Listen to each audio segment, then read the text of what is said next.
sangat menyedihkan, memprihatinkan, dan membuat kita merasa geram.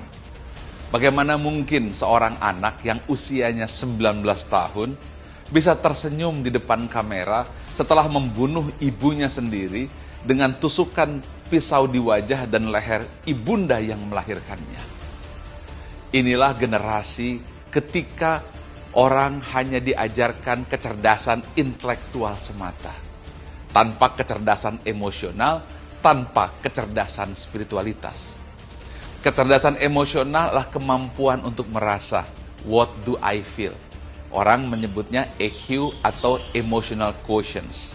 Dan itu tidak pernah diajarkan di bangku sekolah, apakah SD, SMP, SMA, atau bahkan sampai universitas. Apalagi kecerdasan spiritualitas.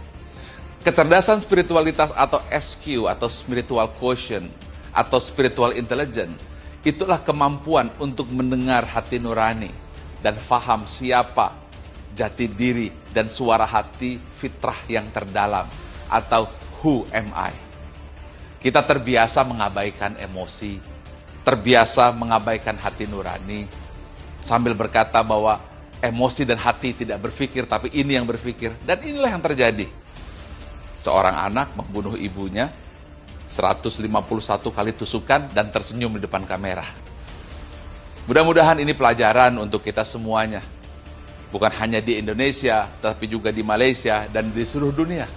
Bahwa tidak cukup mengajarkan anak-anak kita, generasi kita, hanya IQ atau kecerdasan intelektual atau nilai akademik. Yang itu sudah jelas hanya berperan 10 hingga 20% saja keberhasilan. Tanpa adanya kecerdasan emosional, kemampuan merasa, tanpa adanya kecerdasan spiritual, kemampuan untuk mendengar nurani yang terdalam. Mudah-mudahan ini menjadi pelajaran besar agar kita mengajari anak-anak kita IQ, tapi EQ dan SQ sebagai kecerdasan paripurna yang harus dikombinasikan. Ingat, mengajarkan orang tanpa hati nurani tidak mengajar sama sekali.